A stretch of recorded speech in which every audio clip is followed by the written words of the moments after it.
न्यूजच्या वृत्तवाहिनीमध्ये तुम्हा सर्वांचं स्वागत। पाहुयात आजच्या ठळक घडामोडी।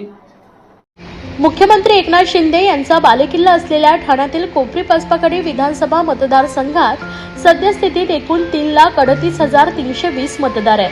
मागील 2019 ची विधानसभा आणि नुकतीच पार पडलेली लोकसभा निवडणूक पाहता या मतदारसंघात जेमतेम 50 ते 56% मतदान झालं होतं। त्यामुळे 2024 च्या विधानसभा निवडणुकीत मतदानाचा टक्का वाढवण्याचं मोठं आव्हान प्रशासनासमोर उभं ठाकलंय।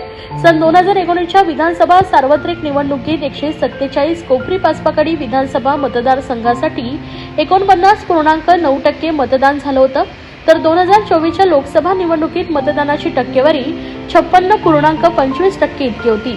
या निवडणुकीत जास्तीत जास्त मतदारांनी मतदान करावे असं प्रशासनाकडून मतदारांना आवाहन करण्यात येत आहे। नागरिकांनी आवाहनास प्रतिसाद द्यावा व उत्सव निवडणुकीचा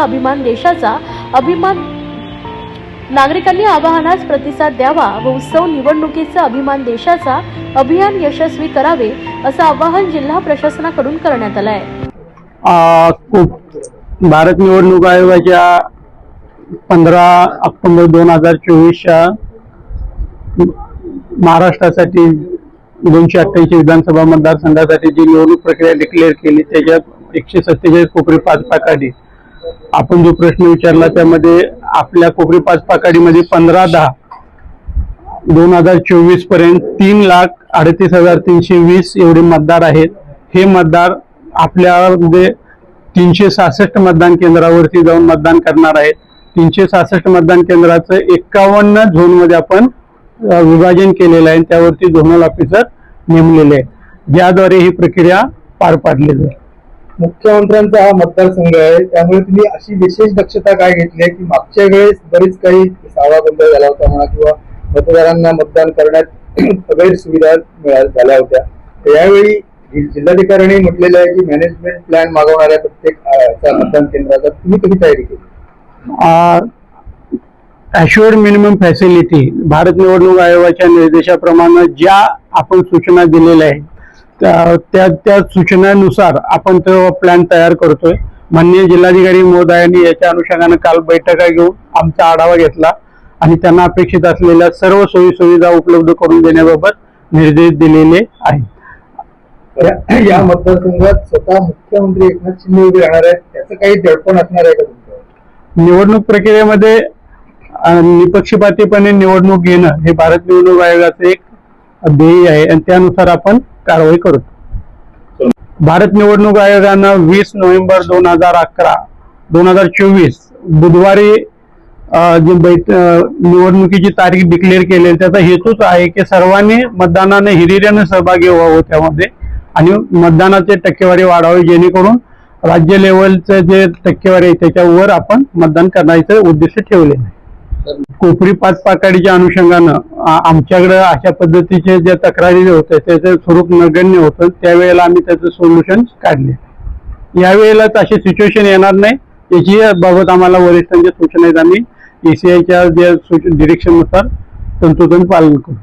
काही ठिकाणी मशीन बंद पडल्या होत्या, मशीन स्लो होत्या, त्याबद्दल काय?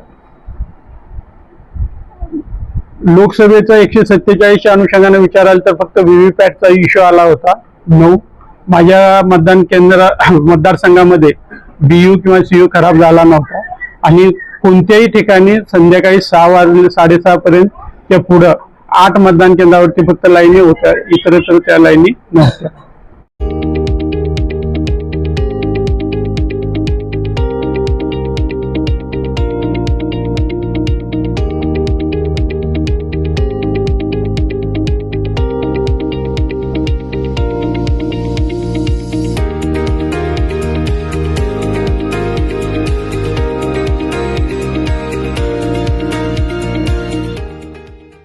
विधानसभा निवडणुकीला सुरुवात होत असून आज आमदार जितेंद्र आव्हाड यांच्या कळवा मुंब्रा मतदारसंघात आमदार जितेंद्र आव्हाड यांना डिवसणारे बॅनर काही अज्ञातांकडून लावण्यात आले आहेत। हिशोब मागतोय मुंब्रा कळवा 15 वर्षाच्या विकासाचा अशा आशयाचे बॅनर सध्या झळकतायत। तर यातील काही बॅनर अज्ञात व्यक्तींकडून फाडण्यात आले आहेत। यावर आज राष्ट्रवादी काँग्रेस अजित पवार गटाचे ठाणे शहर जिल्हाध्यक्ष व प्रदेश प्रवक्ते आनंद परांजपे यांनी पत्रकारांनी विचारले असता हे बॅनर आम्ही लावले नाहीत तर सर्वसामान्य नागरिकांनी मतदारांनी लावल्याचं कळतंय, तर हे बॅनर लावले ते आज फाडले असं कळतंय। विद्यमान आमदारांना विकासाबद्दल प्रश्न विचारला असता हे बॅनर फाडले असतील म्हणजे मतदारांनी विकासाबद्दल प्रश्न विचारणं हे चुकीचं आहे का, असाही सवाल आनंद परांजपे यांनी उपस्थित केला आहे। मला माहित नाही बॅनर कोणी लावले, पण हक्क मागतोय महाराष्ट्र अशा प्रकारची टॅगलाईन मी काही दिवसापूर्वी वाचली होती आणि कोणीतरी कळव्या मुंबऱ्याच्या मतदारांनी हिशोब मागतोय मुंबरा कळवा 15 वर्ष विकासाचा अशा प्रकारचं ते पोस्टर लावलं होतं। दुर्दैवाने कोणी फाडलं माहीत नाही, पण लोकशाहीचे पुरस्कर्ते जे कायम व्यक्ती स्वातंत्र्यावर बोलत असतात यांना बहुतेक विचारलेले प्रश्न आवडले नसतील आणि म्हणून ते बॅनर फाडले असतील। पण लोकशाहीमध्ये मतदाराला 15 वर्षामध्ये विकासाचे जे दावे केले जात आहेत याच्याबद्दलचा प्रश्न विचारायचा पूर्ण अधिकार आहे। बॅनर कोणी लावले आम्हाला माहीत नाही, कोणी फाडले आम्हाला माहीत नाही, पण बॅनरवरचा प्रश्न योग्य होता एवढं मात्र मी नक्की सांगू शकतो। सर्व नागरिकांना आवाहन करण्यात येत आहे की सध्या डासांमार्फत पसरणाऱ्या डेंग्यू या आजाराचा प्रसार रोखण्यासाठी प्रत्येकाने पुढील प्रमाणे कार्यवाही करावी। डेंग्यू आजार एडिस इजिप्ती हा डास चावल्याने होतो। या डासांची पैदास साचलेल्या किंवा साचवलेल्या स्वच्छ पाण्यामध्ये होते। 8 दिवसांपेक्षा जास्त दिवस पाणी उघडे व साचून राहिल्यास त्यात डास अंडी घालतात। अंड्यांच्या अळ्या तयार होऊन पुढे डास तयार होतात। यासाठी आपल्या घरातील पाणी साठे उदाहरणार्थ बॅरल्स, पिंपे, टाक्या, हौद, रांजणे इत्यादी दर आठवड्याला रिकामे करून घासून पुसून कोरडे करून पुन्हा भरावे। 1 दिवस कोरडा दिवस म्हणून पाळावा।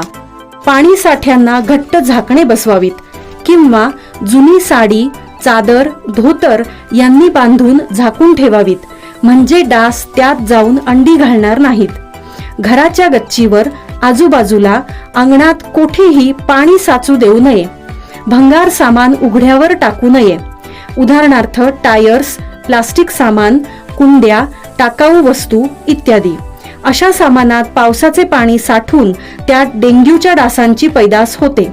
घरातील कूलर्स, फ्रीजच्या पाठीमागील ट्रे हे देखील वेळोवेळी कोरडे करावेत। लक्षात ठेवा, नुसत्या फवारणीने डास घनता कमी होत नाही, तर त्यासाठी डास पैदास ठिकाणे नष्ट करणे ही आपल्या सर्वांची जबाबदारी आहे। कोणताही ताप अंगावर न काढता जवळच्या शासकीय रुग्णालयात मोफत औषधोपचार घ्या। अशा प्रकारे नागरिकांनी सहकार्य केल्यास डेंग्यूचा प्रसार रोखणे सहज शक्य आहे। शहरात मागील 4 ते 5 दिवसांपासून शहरातील मुख्य उड्डाण पूल, चौक महापालिकेने लाखो रुपये खर्च करून रंगरंगोटी केलेल्या संरक्षण भिंती या सर्वांवर उपमुख्यमंत्री देवेंद्र फडणवीस यांची प्रतिमा असलेले फलक झळकू लागले आहेत। विशेष म्हणजे विधानसभा निवडणुकीच्या पार्श्वभूमीवर आचारसंहिता सुरू असतानाही बहुतांश ठिकाणी हे फलक अद्यापही काढण्यात आले नाही आहेत, तर काही ठिकाणी कारवाई म्हणून प्रतिमांवर रंगकाम करून त्या रंगवण्यात आल्या आहेत। या फलकांमुळे विद्रुपीकरण झाल्याचं चित्र शहरात दिसून येत आहे। दुसरीकडे आचारसंहिता सुरू असतानाही फलक काढले नसल्यानं निवडणूक अधिकाऱ्यांच्या कार्यपद्धतीवर प्रश्नचिन्ह उपस्थित होतोय। ठाणे शहरातील नौपाडा, साकेत, कळवा, खारेगाव या भागात भाजपच्या वतीने देवा भाऊ अशा आशयांचे फलक मागील काही दिवसापासून चिटकवले जात आहेत। या फलकांवर भारतीय जनता पार्टी महाराष्ट्र असा उल्लेख आहे, तर लहान आकारामध्ये पंतप्रधान नरेंद्र मोदी, केंद्रीय मंत्री अमित शहा, भाजपचे अध्यक्ष JP नड्डा, मुख्यमंत्री एकनाथ शिंदे आणि भाजपचे महाराष्ट्र प्रदेशाध्यक्ष चंद्रशेखर बावनकुळे यांचे छायाचित्र निदर्शनास येत आहेत, तर उपमुख्यमंत्री देवेंद्र फडणवीस यांचे मोठ्या आकाराचे छायाचित्र आहे। या फलकामुळे शहरातील चौक, उड्डाणपुलाचा परिसर मागील काही दिवसांपासून विद्रूप झाल्याचे चित्र दिसून येत आहे. विशेष म्हणजे सुशोभीकरणासाठी सुमारे 1.5 ते 2 वर्षांपूर्वी ठाणे शहरातील संरक्षण भिंतींना रंगरंगोटी करण्यात आली होती. महापालिकेने त्यासाठी लाखो रुपये खर्च केले होते. या रंगरंगोटीवर देखील हे फलक चिटकवण्यात आले. त्यामुळे या रंगरंगोटी केलेल्या ठिकाणांची शोभा निघून गेली. विधानसभा निवडणुकींचा बिगुल वाजल्यानं आता आचारसंहितेला सुरुवात झाली. त्यामुळे महापालिकेकडून आता हे फलक काढण्यास सुरुवात झाली. परंतु हे फलकासाठी वापरले जाणारे कागद व्यवस्थित निघत नसल्यानं आता प्रतिमा असलेल्या नेत्यांच्या चेहऱ्यावर रंगरंगोटी करण्याची वेळ महापालिकेच्या कर्मचाऱ्यांवर आली आहे. तर काही ठिकाणी अद्यापही या फलकांवर कोणतीही कारवाई झालेली नाहीये. या सर्व प्रकारावरून सुजाण ठाणेकर नाराजी व्यक्त करतात. केंद्र सरकार स्वच्छता अभियान राबवत असताना सत्ताधाऱ्यांनीच अशा पद्धतीनं शहराचं विद्रुपीकरण करण्यास सुरुवात केल्याचं नागरिकांचं म्हणणं आहे. तब्बल 18 वर्षांनी होणार गडकरी रंगायतांचा कायापालट. राज्य शासनाकडून मिळाला 8 कोटींचा निधी. ठाणे शहराचा मानबिंदू म्हणजे राम गणेश गडकरी रंगायतांकडे पाहिलं जातं. या नाट्यगृहाचा कायापालट करण्यात येणार आहे. रंगायतांच्या कामासाठी आवश्यक असलेला निधी राज्य शासनाकडून पालिकेला प्राप्त झाला. त्यानुसार ऑक्टोबर महिन्याच्या दुसऱ्या दिवसापासूनच गडकरी रंगायतांच्या प्रत्यक्ष दुरुस्तीच्या कामाला सुरुवात करण्यात आली आहे. तसेच दुरुस्तीच्या कामासाठी 3 महिने गडकरी नाट्यगृह बंद राहणार असल्याची माहिती सूत्रांकडून देण्यात आली आहे. राम गणेश गडकरी रंगायतन हे शहराच्या मध्यवर्ती भागात उभारण्यात आलंय. नाट्यगृहाच्या माध्यमातून आजपर्यंत अनेक कलाकार घडले आहेत. तसेच हे नाट्यगृह मध्यवर्ती आणि रेल्वे स्टेशनपासून हाकेच्या अंतरावर असल्यानं शहरातील नाट्यप्रेमींसह आजूबाजूच्या शहरातील प्रेमींचा कल या नाट्यगृहाकडे अधिक आहे.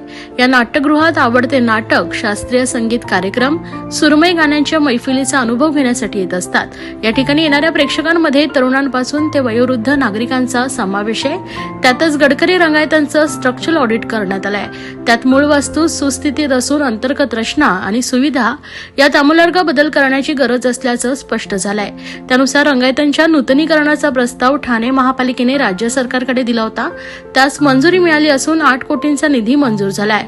1978 मध्ये बांधण्यात आलेल्या रंगायतांची 2005 मध्ये मोठ्या प्रमाणावर दुरुस्ती करण्यात आली होती. त्यानंतर आता 18 वर्षांनी नूतनीकरण होत आहे. रंगायतांची आसन क्षमता 1080 एवढी आहे. गडकरी रंगायतांमधील सुधारणा करताना रंगायतांचे पारंपरिकपण जपलं जाईल. तसेच काळानुरूप अत्याधुनिक सुविधा उपलब्ध करून दिल्या जातील. कलाकार आणि रसिक या दोघांनाही सुखद अनुभव मिळेल. हा उद्देश नजरेसमोर ठेवून रंगायतांचं नूतनीकरण केलं जाणार असल्याचं त्यांनी सांगितलंय. दरम्यान नाट्यगृहाच्या कामासाठी ऑगस्ट महिन्याच्या शेवटच्या आठवड्यापासूनच नाट्यगृह बंद ठेवून सप्टेंबर महिन्यापासून प्रत्यक्ष कामाला सुरुवात करण्यात येत होती. मात्र हे काम सुरू होण्यास काहीसा विलंब होऊन ऑक्टोबर महिन्यापासून नाट्यगृहाचं काम हाती घेण्यात आलंय. या कामासाठी पुढील 3 महिने नाट्यगृह नूतनीकरणाच्या कामासाठी बंद राहणार आहे, अशी माहिती पालिका सूत्रांनी दिली आहे. या होत्या आजच्या ठळक घडामोडी. अशाच राजकीय, सांस्कृतिक, क्रीडा क्षेत्रातील बातम्या पाहण्यासाठी पाहत रहा विजन महाराष्ट्र न्यूज ही वृत्तवाहिनी. विजन महाराष्ट्र न्यूजच्या फेसबुक चॅनलला व युट्यूब चॅनलला फॉलो आणि सबस्क्राईब करा. धन्यवाद.